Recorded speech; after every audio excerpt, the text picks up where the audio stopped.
1, 2, 3.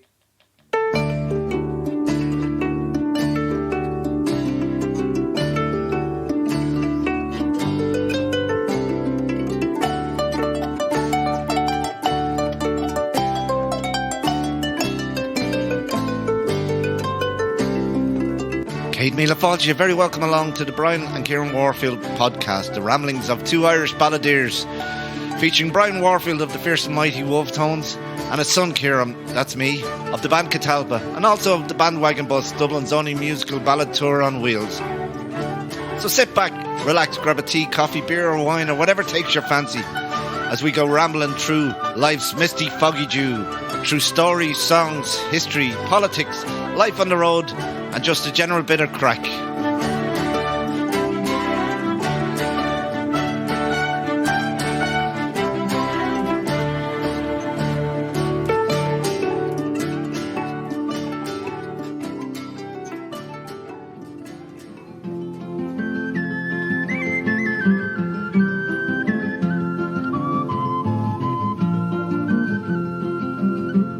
Attention, pay my countrymen, and hear my native news. Although my song is sorrowful, I hope you may excuse. I left my peaceful residence, a foreign land to see, and I bid farewell to Donegal, likewise to Glenswilly. Some stalwart men around me stood, each comrade kind and true. And as I grasped each well-known hand to bid a last adieu, I said, my fellow countrymen, I hope you'll soon be free to raise the sun was proudly o'er the hills of Glenswilly.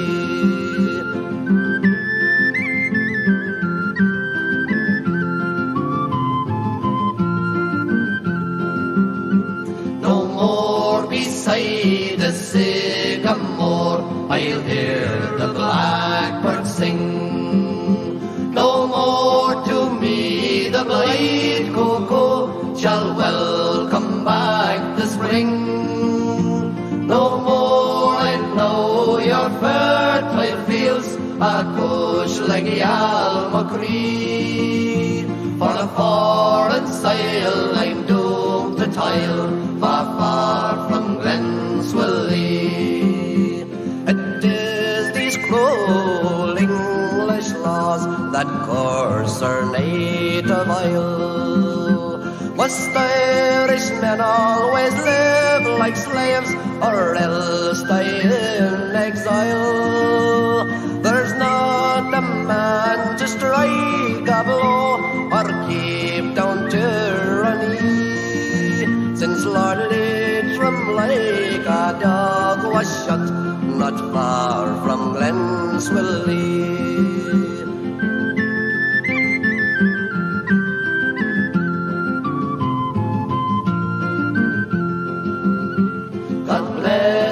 Dark old Donegal, my own dear native land.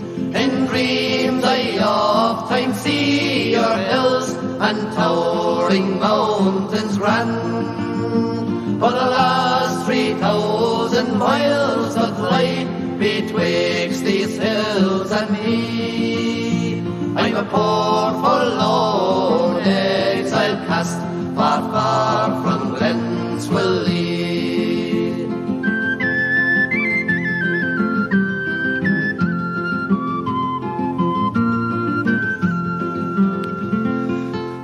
And that's the beautiful song, The Hills of Glenswilly, with some lovely harmonies there by the Wolfetones from the 1965 album The Foggy Dew. A great song, that, great harmonies. Yeah, well, you know, that song done a lot for the Wolfetones, I would say, because when we went to America for the first time, a good emigration song, as you well know, but when we went to America for the first time, Dorothy Hayden, who had a great show, radio show, very, very popular in New York at the time.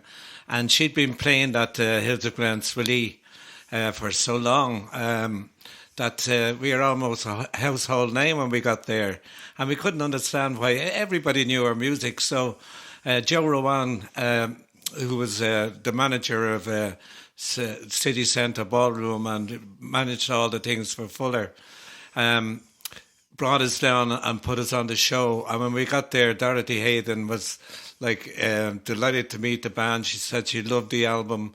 She was playing it off the air, and she had a show there on Saturdays and Sundays. And it was a very, very important show in the New York area with the New York Irish. And she was like a household name. She became the Grand Marshal of the St. Patrick's Day Parade some 10 years ago or so. But a great woman, a great person that fostered all Irish groups when they went over there. And she encouraged everybody. Absolutely fantastic lady. And I'd like to remember her tonight. Yeah. And I can understand why that album opened so many doors for the Wolfetones. Like having listened to it now, you know, through doing the podcast, because I haven't listened to it. I don't know. I doubt if I actually sat down and listened to the whole Foggy Jews since I was a kid, like, you know, when you would have been playing it, like, you know. So having sat down and listened to the whole album again, you know, through this, well, bar two songs that we've got 2 episodes left of this album. Yeah. I can understand wholly why, like, because some of the harmonies in it, the playing it, and just the all around song quality is just brilliant. Like, for something that was recorded live as well, like, you know, it was recorded live in one day. Yeah, I know, it's just amazing. Like, I think, but yeah, and it's amazing the way it caught on with the people across in America and the radio shows in America. When we went to Boston, then, you know, the Boston Irish all knew about the Wolfetones, and you know, without that record and without recording, you can't travel the world. You know what I mean? Because they know you don't have to be there. Your record goes there. They hear you. They hear your songs. They love you. They hate you. Whatever it is, but they certainly grasped onto the Wolfetones, and that made us in America. Yeah. And the Hills of Glenswilly, which was a song that was written by a Donegal man, obviously, and his name was Michael McGinley. And he also wrote The Emigrant's Farewell. Do you know that song? The Emigrant's Farewell. There's many of them. Well, that's the name of the song. And the Drumbo Martyrs. You would have heard the Drumbo Martyrs, I'm sure. No, I don't think so. I don't think so. But yeah, it was a great song, and I guess it wasn't a new song, like because when we got it, it was quite old at the time. It was written in 1878. It's said that he wrote it on a ship going to New Zealand, a ship called the Invercargill.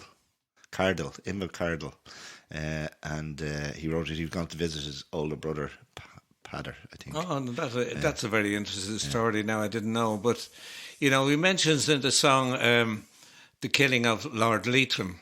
Lord Leitrim was one of the landlords around that particular area, and he was cruel. An awful landlord, like many of them were. So he obviously got a street named after him. So because he was the crueler, I think the crueler you are, the bigger the street you got. Well, he was cruel in Donegal. I don't know. They probably still have Lord Leitrim. They probably have a Leitrim Square or something up there. Yeah. But anyhow, he was shot for his cruelty to the Irish people and the evictions and everything else, which were carried out in mass scales in Donegal, and. So he'd never be remembered fondly in that county, and that's for sure. But he's remembered in that song when it says Lord Leitrim, like a dog, was shot outside of Glenswilly. So, I mean, that was his comeuppance. There is a bit of a rebel song in it. So there's a little rebel connotation in it. Like, no, you know, it's not really. I know, but it is. The white boys, were out there. They shot the landlord. That's a rebel song. Just, they don't like to say it's a rebel song. No. Especially that Margot did a cover of it. Like, I believe the people had the right to shoot them because the cruelty, they had no pity on man, woman or child. And they were evicted to certain death. Eviction was a death sentence because there was nowhere to go. They weren't allowed to stay around the area. there was no food, no shelter, the cold. They normally picked a terrible, cold, wintry, awful time to evict them, so they knew they could get rid of them fast. It was cruelty, total and absolutely an extermination of a people. Yeah.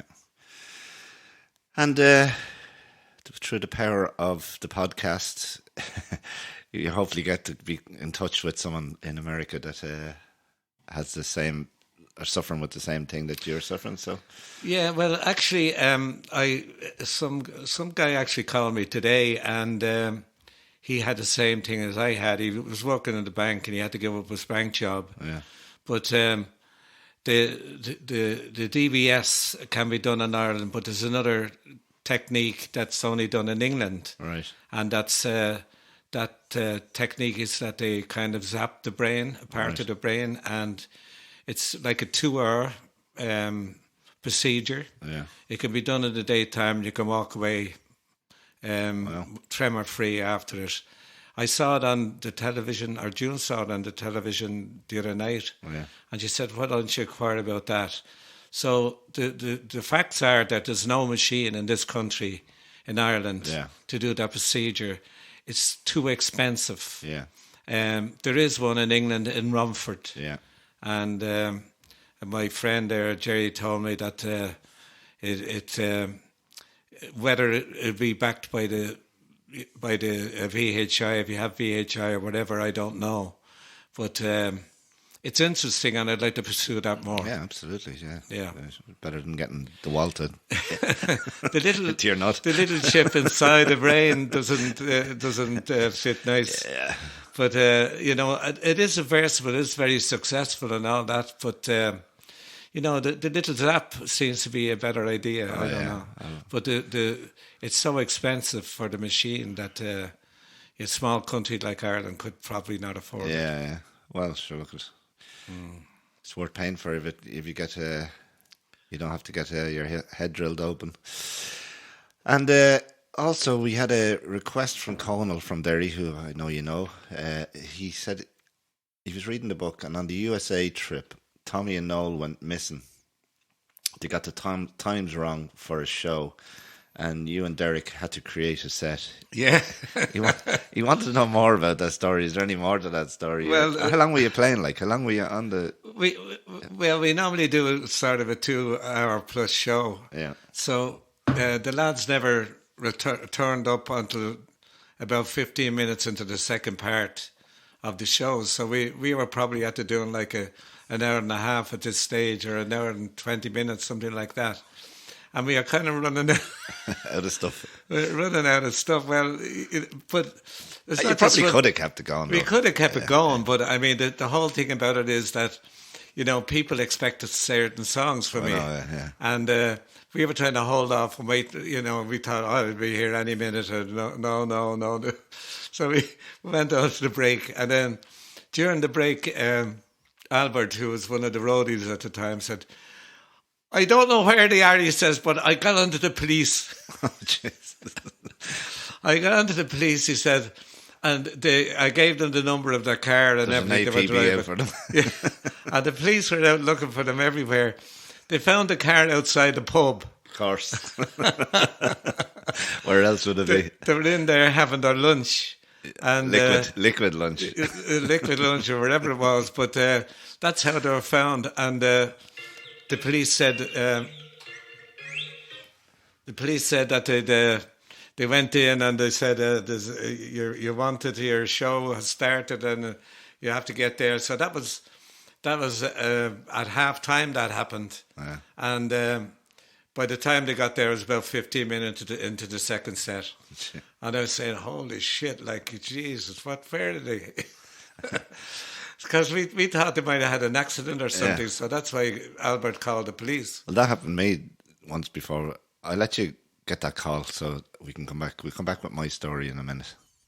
The call now. And so my story was me and Phelan and Ray Donnelly, who was the drummer at the time, playing in the band before Steve joined us. We're playing a gig, an after-wedding gig down in Ballycommon in Neenah. But the people that we were playing at their after-wedding gig had booked us before for a gig over in Douala for a, they have a hunt there, and it was a after hunt or the After hunt. Yeah, no, it wasn't a hunt. I think it was just a summer barbecue for the hunt people down there. It's just outside Cashel. Yeah, and so me and Ray always drove together because he lived up the road from me, So me and Ray got down to Ballycommon and we put up the gear and coming up to the start of the gig and no sign of Phelim, and it was never like Phelim to be late. I was going, jeez, where's Phelim? So I tried ringing him, and the phone was just gone straight to message minder.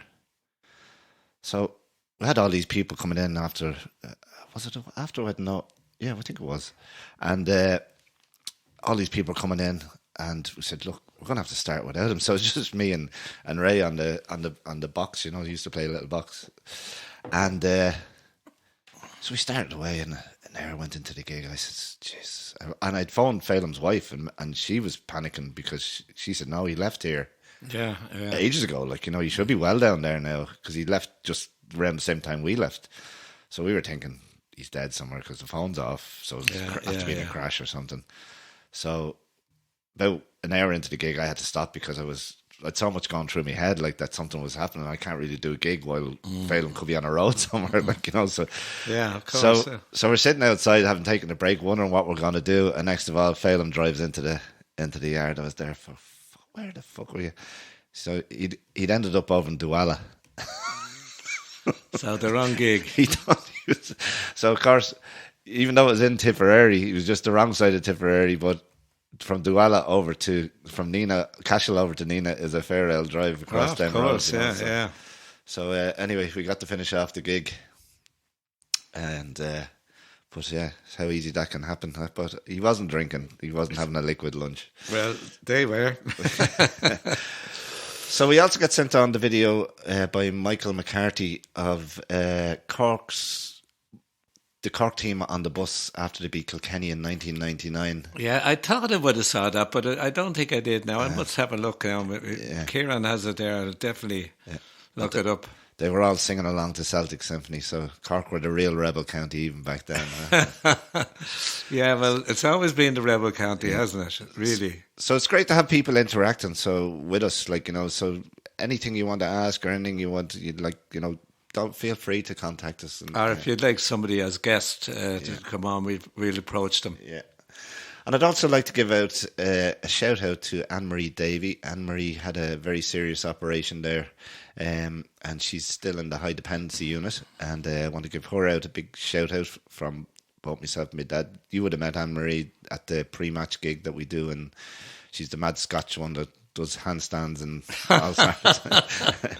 Oh yeah, we can't leave out Noel Warfield, my brother. Yeah, it's just had a serious operation, and he's come through theatre today. So hopefully we wish him well, and hope that he makes a very speedy recovery. He's suffered over the past 2 years. He's suffered greatly, gone through a lot, and God help him. Hope things look up for him for the future year. Yeah, well, they're definitely going to be brighter now that he's got that operation out of the way.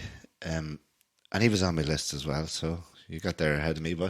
And then the one last person that had an operation was Chloe McGlinchey, who's involved in the Tullamore Irish Supporters Club, and she had an operation during the week, and she says the podcasts have been a lifesaver for her in hospital. She's been listening to them, having great crack with them. Oh, that's great. Wishing Chloe a speedy recovery.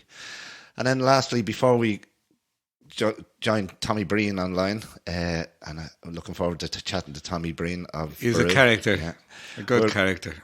I'd also like to say a special remembrance of Alan McLoughlin, the Irish player. So young, wasn't he? Yeah. So young. And I was lucky enough, I met Alan, I had dinner with him down, and we were doing a charity gig down in Tullamore, and Alan was being a Q&A with Alan. And we sat down and had dinner with him before the gig, and just talking to him about his cancer and stuff like that, and not just that, just about how passionate he was about Ireland and playing for Ireland and the chances he had to play for England, and there was never a question on it. And that night, actually, someone questioned him and called him a plastic paddy, and he shot your man down so quick. Came back with something. I have to say, I hate that That term. Plastic paddy. And I heard it first over in England some probably 20, 30 years ago, and I never accepted it as part of it. And, they're more Irish than the Irish themselves in a lot of ways.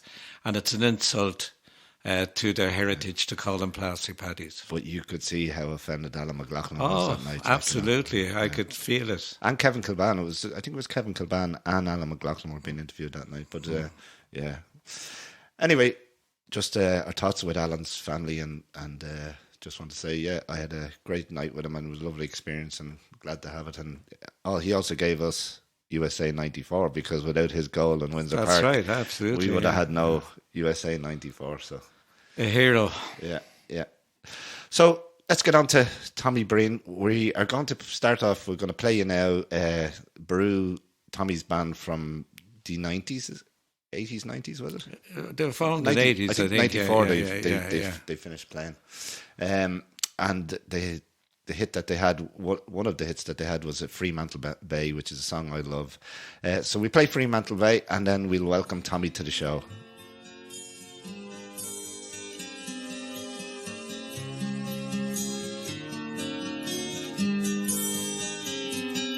Oh, me name hasn't mattered for many a day. I was born on the west coast of Clare. By the time I was married and had my own land, there were many who envied me there. Our home was contented, the years quickly passed. We had 4 lads to carry our name. Then one year the crop failed and the hunger set in. I was certain that I was to blame. And often I think about Doolin and our cottage a lifetime away. Though I'm chained here and bound, my heart can't be found in this prison on Fremantle Bay. It was many an evening I stood by the door and looked out where our crops used to be. But the pain deep inside when I looked in the eyes of our children, it drove me to see. It was raining the night that the sheriff's men came, and the judge gave his verdict next day.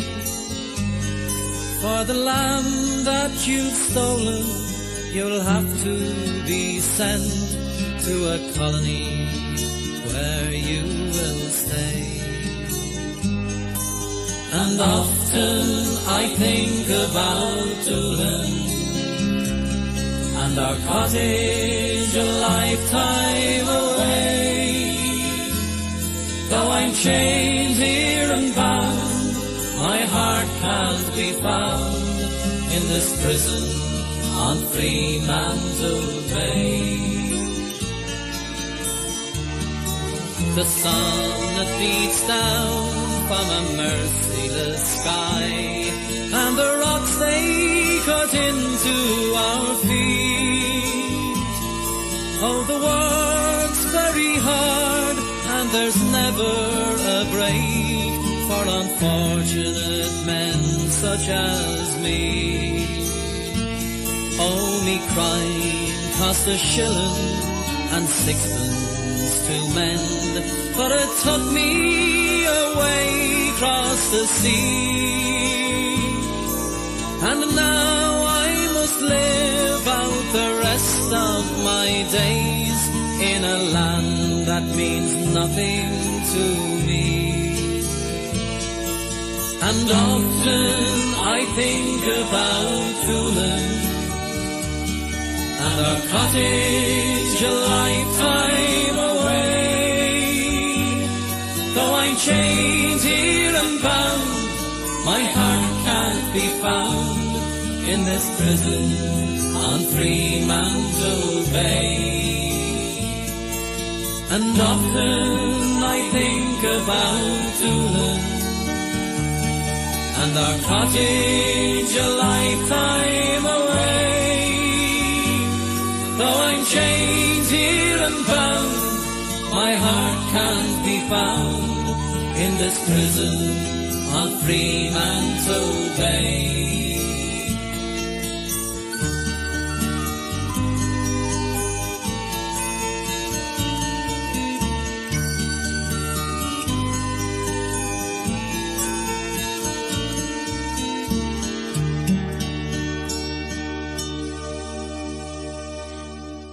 Okay, so that was Boru with Fremantle Bay, beautiful song, and we're delighted and very happy to have on board here with us on the podcast the great Tommy Breen, all the way from Arklow. Tommy, you're very welcome to the podcast. How are you, Kieran? How are you, Kieran? How are you getting on? Yeah, that was the voice of that was a great voice of John Hogan singing Fremantle Bay there. One of my favourites. Yeah, John, my old partner, for every inch of the way since we first formed the group. In 1985, there was just myself and John started up in the Bremer Rooms, believe it or not. Yeah. That was our first gig with just the two of us. We Yeah. blagged our way around after that. Yeah. How are you, Brian? How are you getting on? I'm doing well, and how are you? Great to talk to you, Tommy. I haven't seen you in ages and ages and ages. Last time I saw you was on the golf course in the Canary Islands. And you bet me, and your wife June said you cheated. and Kieran, I hope I didn't take the money, did I? Kieran's after telling me last week that you have a special pair of golf trousers, that you have a hole in one pocket, and when you get to the green, you drop the ball down through it. Yeah, it was you designed that one. Yeah, we were trying to sell them in the clubhouse to the tourists. Yeah, it's great. It's great talking to you. God, I remember back years ago, Brian, we were new with the band. Myself and John Hogan and that, we played, and Johnny Bourne, God rest him, Johnny's passed away in 2013.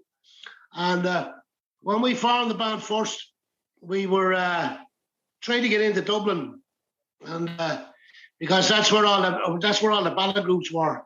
Yeah, we knew if we got into Dublin, we'd have to be better, because we were travelling, so we were looking for more money, and and Oliver Bard and the Wexford Inn, my God, they were hard men to deal with, Oliver. Oliver, yeah. Oliver, he was a good man. I remember him offering me 80 pounds, and I said no and wouldn't do it. And the next time we went back to the Wexford Inn, we used 5 radio stations in Dublin, gave them 20 free tickets each to give away. We brought a busload up from Arklow and another bus from Wicklow and Rathnew, and he didn't know what was going on. Very good. That was the way to do it. Yeah. But yeah, I remember meeting you probably one of the first times. I was talking to you in the Wexford Inn, and I'll never forget, you done me a great favour, and you probably never realised, I don't know if I ever told you this, but we had just got an offer to go to America, and we didn't know how to deal with it. We were asked to go over to do a festival.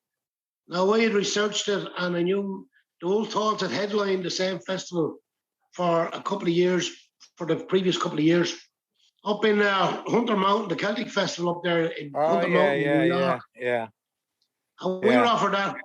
And I met you in the Wexford Inn. I was sitting downstairs in the Wexford Inn, and I went over and I said, Brian, I've been offered this gig in America, and I told you it was the Hunter Mountain Celtic Festival. I said, have you any advice for me? And you said, if you're going to a festival in America, talk in thousands, not hundreds. And you did. Oh, we did. You said you would respect us otherwise, And, I had to laugh. Going back to the Wexford Inn there, Oliver Bard, we were chatting after one of the gigs. We were there every Tuesday, I think. And Oliver Bard said, there's a new group coming out called Boru, and he says, they're going to be bigger than the Wolfetones. So it must have been after your busloads. I'd say it was, because he got nervous. He told us we couldn't let anyone else in. You see, when we went to Dublin, when we went up, we had a plan. We never really got strong on the north side of the city. We done Shealing Hotel and a couple of that. We done support acts and some of them. Just to get around.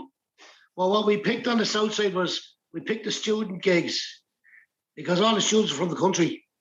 So right, yeah. So and I mean there was no Mr. Google then, so it was all they either saw you and heard your name or they didn't. Yeah. And I mean, and I seen that advertising expensive. Yeah, I mean, you go around in the middle of the night putting up posters or getting somebody else to do it, and then all that stuff going on. And I mean, if you're playing in Cork, it's a long way to go to put up posters unless the gig's going to do it for you, We've done it for years. For years, Tommy. Oh, I watched. I learned a few tricks. We done the student gigs, so then you see we couldn't really get gigs on the north side of Dublin because they wanted us on the weekends, and we'd only play Dublin during the week because you could do the student gigs. They're all gone home for the weekend, and then we'd follow them, you see, because we were getting gigs. That's how we ended up down in Mayo and Galway and all sorts of places. Purely for students going home and talking about us. We thought it was a good move. Well, one of the tricks I learned from the advertising was before they start putting fines out for it, was, in the good days, when the Dublin City Marathon was on, the night before the marathon, when it was too late, we go out 3 o'clock in the morning, we put posters all along the route. Very good. Very good. Yeah. So the cameras next morning for RT were picking up our posters on every corner, and till they got way to us then, and the council started turning up at the gigs to see who we were, And of course, we always used that. We're from the country, so we didn't know you couldn't put posters up, Yeah. I think a lot of bands, Tommy, a lot of bands now don't realise the amount of work that you guys put into, the success just didn't come, as easy as people think. It was hard work, and, a lot of hard work went into it, Yeah, absolutely. There was no social media, so if you had a record out, it was either in the shop or it wasn't. Yeah. And the thing I found, I don't know, Brian, I've noticed it even with the Wolfetones there.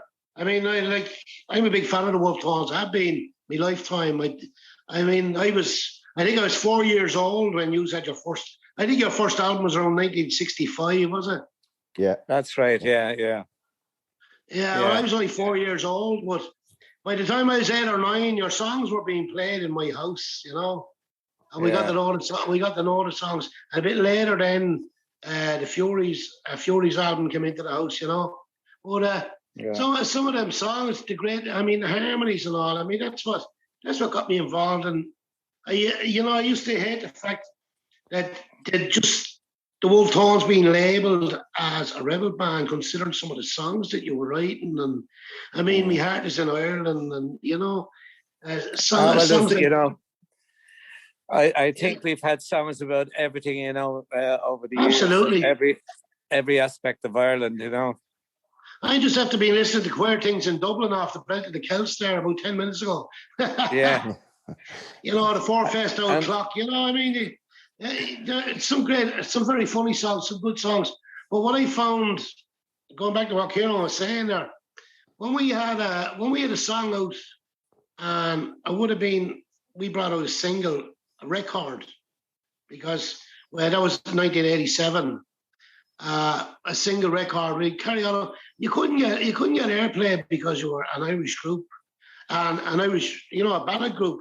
Yeah. And I always found it's very much the same now today, and I think in a lot of ways the Irish ballad tradition has been almost wiped out because of it. They got very little play on radio. It's all either pop or they gave you jigs and reels and all that kind of stuff, which has its place, of course. But the Irish ballad tradition also has a place in the tradition of the country. Absolutely, sure. The ballad is a story, and we're telling a story.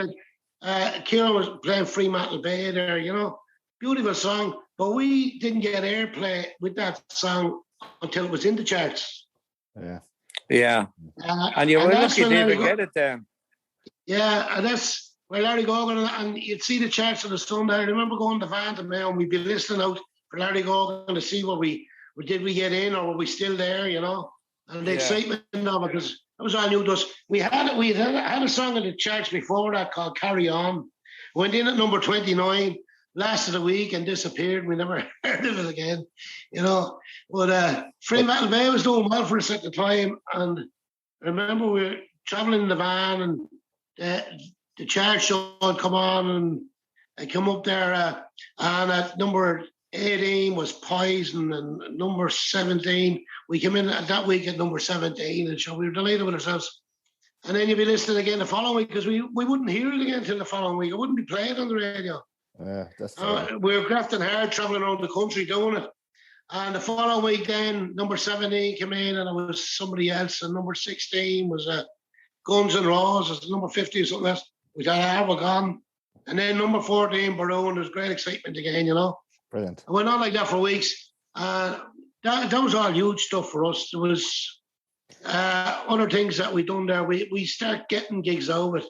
Jim Hand started managing us around 87 for a while, you know. Yeah. But Jim is a good manager, you know. He brought the Furies up. Yeah, he had the Fury at the time. He had the Furies, and he had Paddy Riley and Brendan Grace, and we were starting to do well there. And what happened to us was he got involved in a big project because the Dubliners came back together, and they were doing the Irish Rob with the Pogues, and it was all, you know, we're getting left behind there. So we kind of said we're an afterthought here now, and we too much ambition to hang around, you know. So, but Jim was a good man. I used to hear him on the phone, like, and somebody ring him up looking for Brendan Grace, for example, and we trying to haggle the price. He'd just stick his tongue out, he'd say next, and he'd hang up. You know, he wouldn't. he wouldn't even have a conversation with him. But he sold us off to a gig, and he told him that he had a gig in Germany for the Minister for Agriculture. I'll never forget some of the strokes he pulled. He was great. We went over to Germany to do it. And so we didn't know that we got there. It was a beef exports thing. The Dubliners were meant to be doing it, but they'd been stuck in Italy.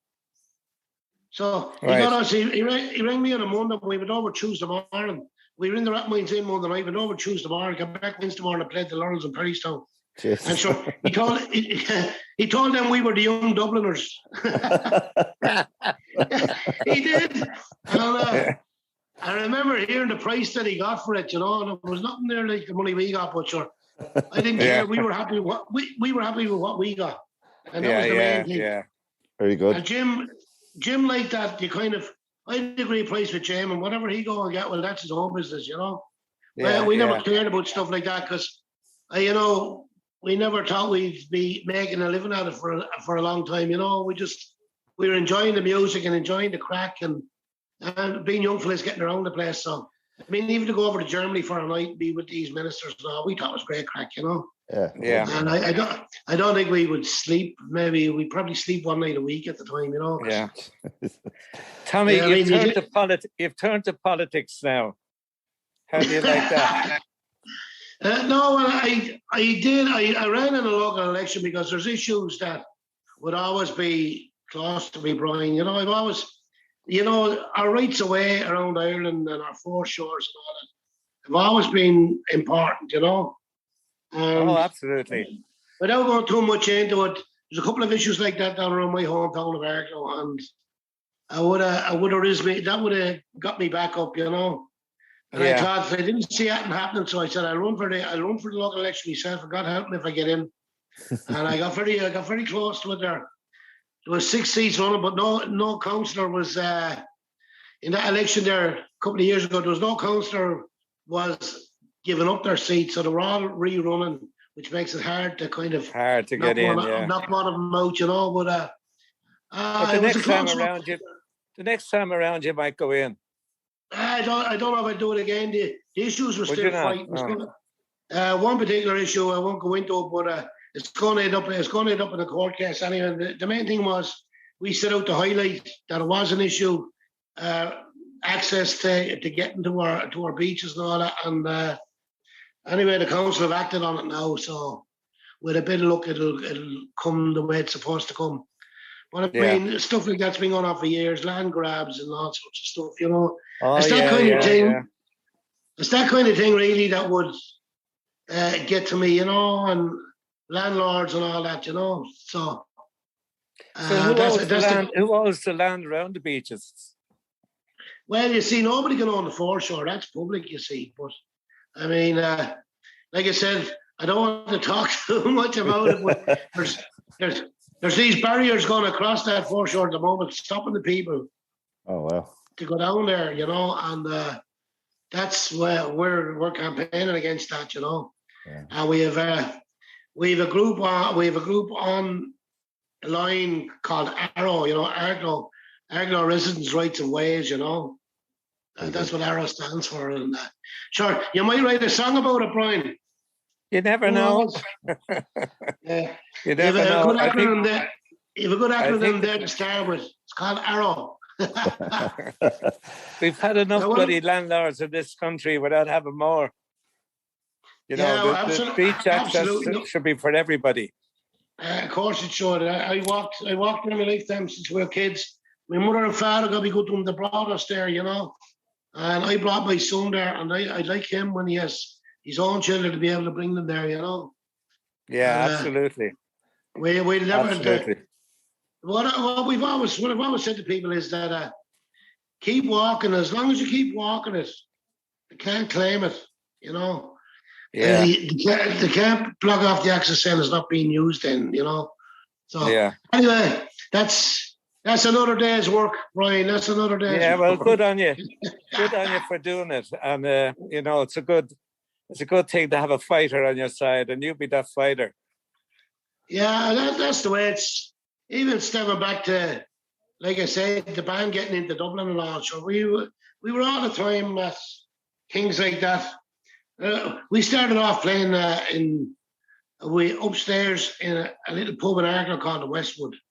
And like I said, we were trying to get to Dublin. So we got the Brain Rooms doing a cabaret show, you know, and Louis Brown was a tenor on it. And me and John Hogan were young fellas, so we partnered up with Fionnuala Monks. And what's that kind of Marion Fawcett, was that Maxie Dick and Twink, was it? Yeah, that's right. Yeah. Well, John was really tall, so he's the partner of her, and I the partner. You know, she's lovely.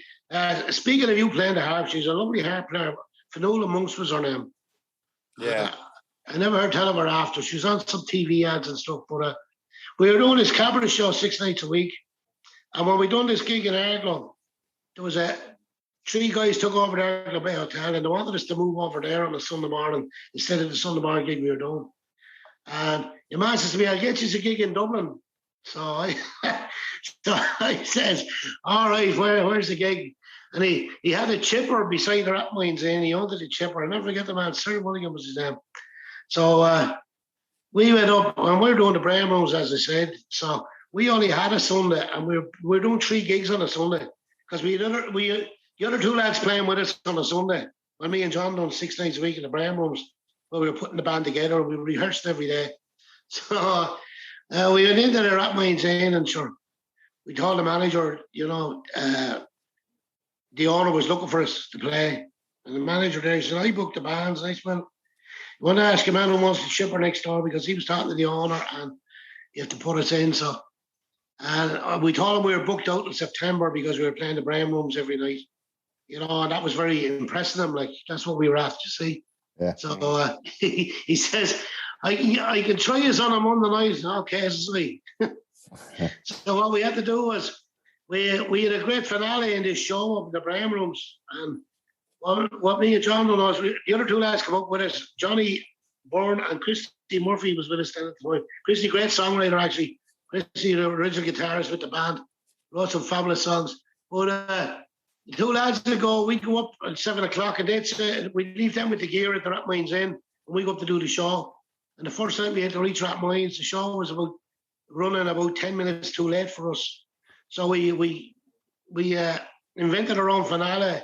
Well, we stroll out with the 2 girls and sit in the end of the stage, dangling our legs. well, Louis Brown sings the Dublin Saunter, you know. Dublin can be heaven because he had 11. Right? And we wear waistcoats and cravats and all pretty short for the Americans. So we walked them out and we sat down, and as soon as he started, we got up and gave away to the crowd, walked off at each side of the stage.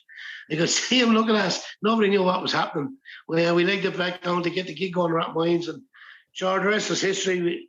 We ended up doing that gig for nearly 5 years. Anyway. You know? Yeah.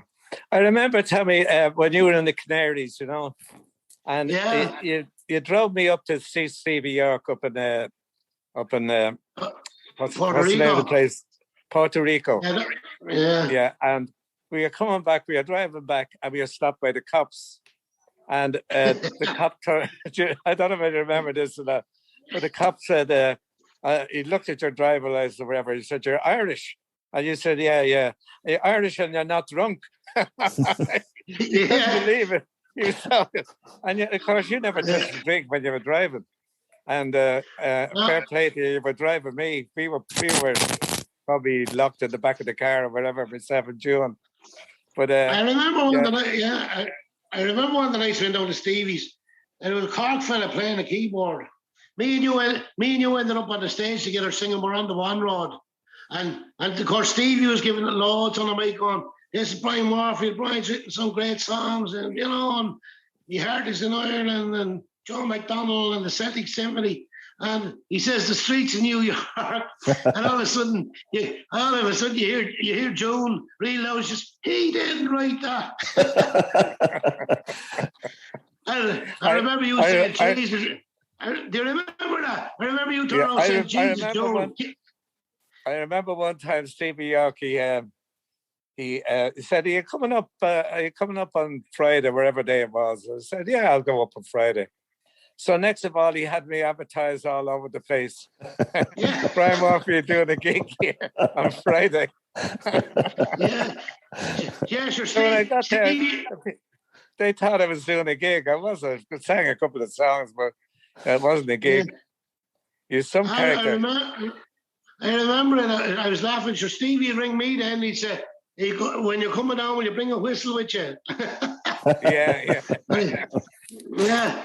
Stevie organised the gig. He wouldn't tell you at all. But I had to laugh that night that June said that, because you said, "Jesus, June, will you let me have me 5 minutes of fame?" and the place was hopping, sure. Loads of English people, they couldn't believe it. Like, you know. I know, we had a couple of good nights down there, all right. Yeah. Is he still over there, Tommy, or is he gone or what? He's still there, yeah. He's still down there, yeah. They've still got the Harp Bar. They've moved to where that pub La Fiesta was. That's the Harp Bar now, you know. Yeah. And of course, my man Willie Delaney, he's after putting he's in Lasagna on the mainland now, and he's got a Randy Leprechaun bar there because he named it after our bar, because he liked the name, you know. Just lets people know it's an Irish bar. It's a bit of fun, like. But sure, we had a great Celtic bar going at the time. And you'd bring me over whatever the latest Wolfetones CD was. I remember you bringing the 40th anniversary. You brought me over the DVDs, Jess. We got loads of these putting them DVDs on. Oh, we used to put them on early in the day, and they used to fill the bar. They were brand new at the time, you see. Yeah. Got loads of them. There's loads of stories, loads of memories. I remember going to one of the times we went to New York. You know the Coney Island Irish Fair? Yeah. In Brooklyn there. Well, we got booked to do that, and they had all these bands on. They had us over from Ireland, and so we turned up at it.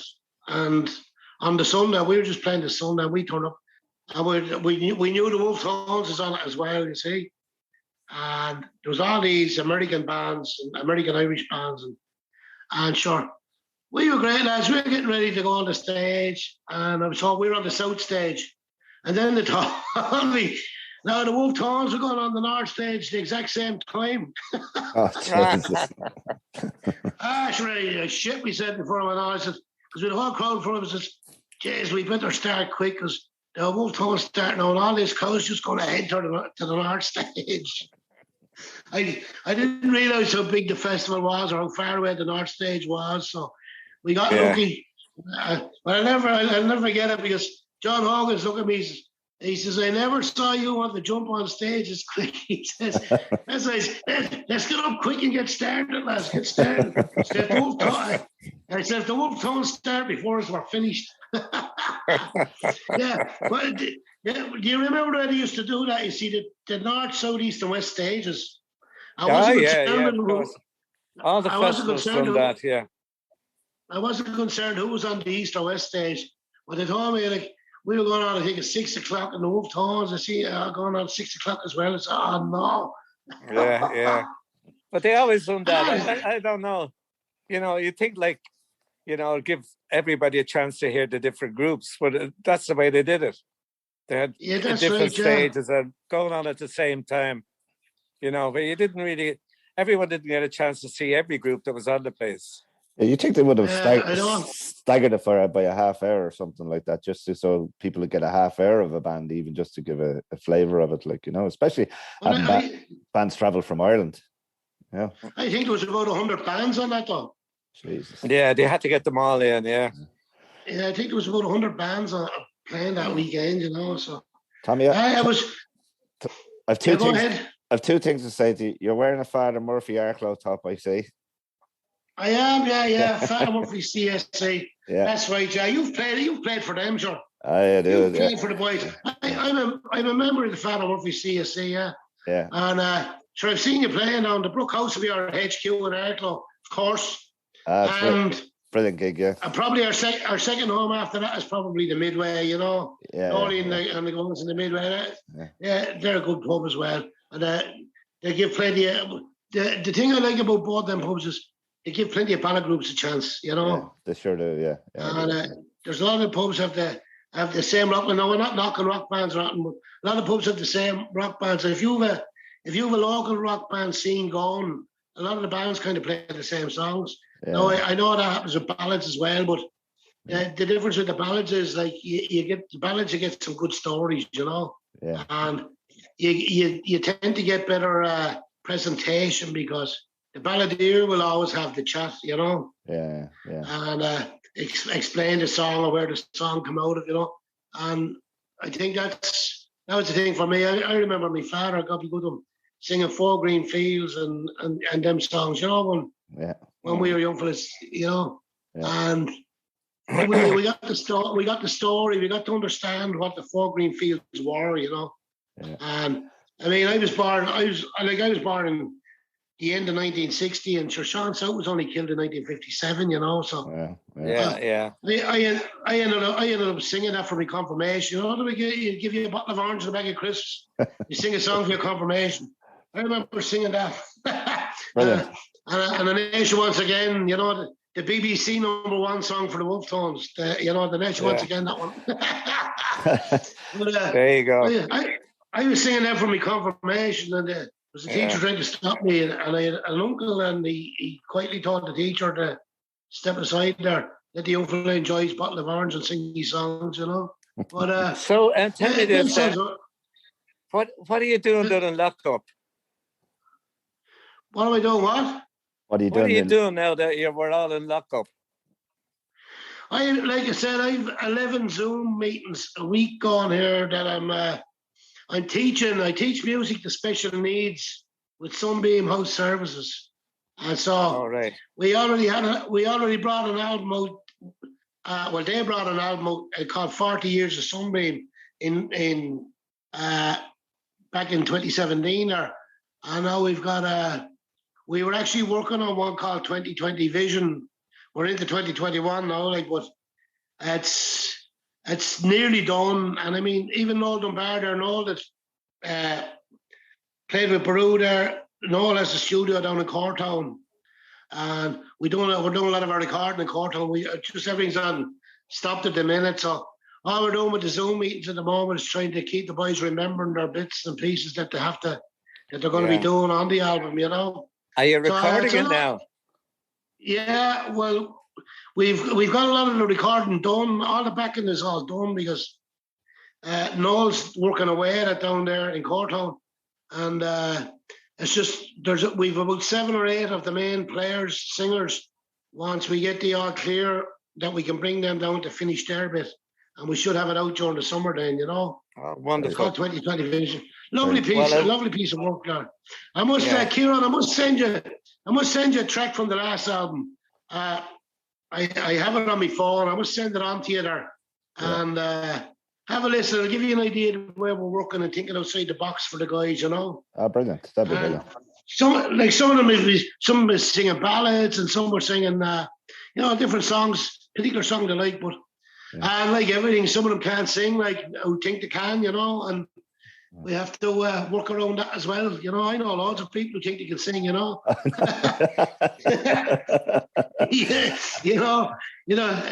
every walk of life, Tommy, that's what I'm doing. That's what I'm doing at the minute during the lockdown, Brian. Yeah, very good. Tommy, good news, sorry, lads. Yeah. We're getting down to Zoom. Mr. Zoom has given me 9-minute warning. We're down to 6:30 minutes. 6 minutes. Right, you're on the countdown. So, Tommy, you said before you came on that you needed to say hello to someone under pain of death. So I want to give you that chance before we run out of time. The woman I met in Tesco's on Saturday, Mary Thomas. Her sister is Pauline Weiler. She's a mad Wolfetones fan, and she had asked for. She said, "It'd be great if you could get the last of that Pádraig Pearse." Now, forget about Boru songs. Like, it'd be great if you get the last of that Pádraig Pearse. I said it's a podcast, not that kind of thing. But I said, Pauline Weiler, her sister's going to surprise her by letting her hear the podcast, and she's got her name mentioned on it. She's a lovely lady. She's a very funny woman, and I follow some of the stuff she puts up on Facebook because she's a great crack altogether, So just got to give her a plug. And when I'm talking like that, I know all the time. My brother John Breen, I do stuff with John at the minute. John's a great singer. He's 3 albums out, and we do some corporate work under the name Glenart, after Glenart Castle here in Argo. That's my brother John Breen. We've actually just recently had a song out there for mental health called Darkness to Light. So that got a nice little bit of a publicity over the weekend there, the weekend that was in it, But that's Darkness to Light there. Yeah. You'll find that on my page, Kieran.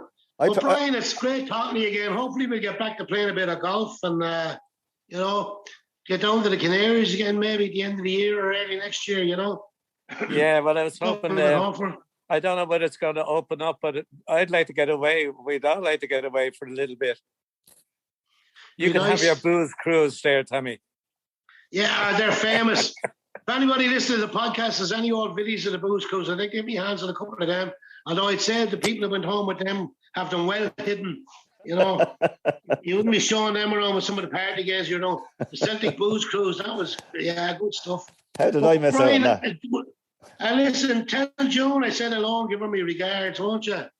I will, of course, yeah. And we get together for a pint some stage. We will indeed. Kieran, you can be the intermediary now, Yeah, absolutely. I'm sure I'll meet you down playing in Argo for Father Murphy CSC anyway, so. Oh, please God. And no doubt about that. We get to get a chat this time because yourself when you're gigging, you're always going here and there. You never get a chance to sit down and talk to everyone you want to sit down and talk to. Absolutely, yeah. And I know we'd finish this podcast now and when we get off and you'd be going, I should have said this. We never talked about that. Because you could go on forever, sure, But you could. And no matter how much you talk, it's still more to give. Well, like I said, Brian, I have to say, your group would have been our influence. And that's why we had a 4-piece and we're using whistle and banjo and all that. And we're doing 4-part harmonies because Wolfetones always had great harmonies, a great harmony group. There's a lot of ballad groups and one singer and 3 other fellas that don't have a lot of interest in making a connection with the crowd, Yeah. We always noticed that. And we noticed that with the Wolfetones, everyone's making a connection and sure. You can see the pure enjoyment of it, even after over 50 years. You can still see it there, getting the buzz off it, and sure, it's not what it's all about. That's what it's all about. I know we're going to get cut off. Should we leave it at that? And I go back to belt of the Celts. Listen, Tommy, thanks very much for coming on. We do absolutely. appreciate it. And it's great to have thanks a for the wonderful... invite, lads. No, thanks for the invite. friend. I enjoyed it. A wonderful friend of Irish music, and indeed a man with a great heart for other people. And that's Tommy Breen. I'd have to say that. A wonderful heart and a great worker. Yeah. Thanks again, Tommy.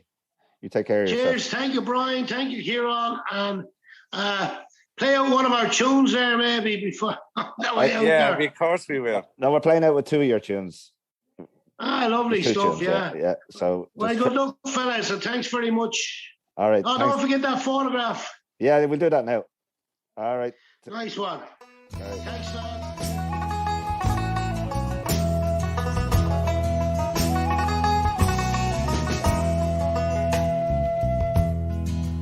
Peace, I see you are a light in a faraway sky. Shining bright you are, a star in the dark of the night. Yet I see you there, though so many years have gone by. And I know you are the future so hopeful and bright. You may be a stranger from any old where, or you may have Irish within you somewhere. What matters, my friends, now is that we all call for peace in old Ireland for once and for all. Don't you feel the pain when bombs echo loud in your land? Don't you feel the strain knowing it's out of your hands? Can't you see the signs from people who care what you do? Don't you think it's time to stop all this pain you're going through? You may be a stranger from any old where, or you may have Irish within you somewhere. What matters, my friends, now is that we all call for peace in old Ireland for once and for all.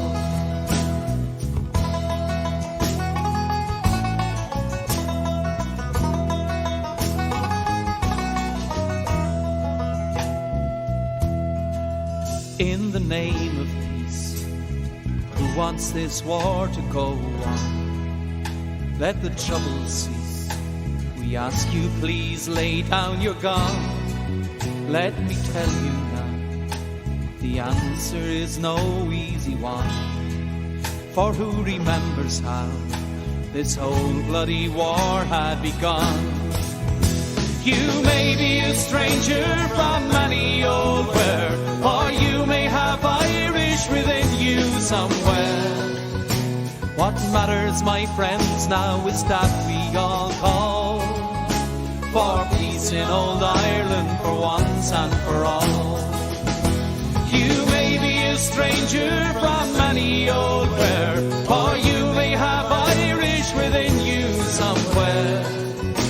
What matters, my friends, now is that we all call for peace in old Ireland for once and for all.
you up out of that.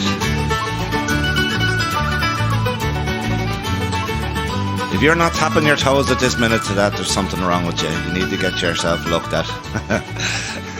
That's Boru there, the first tune called Once and For All. And then we had 3 jigs or reels. I'm not too sure. I'm not technically minded when it comes to trad music.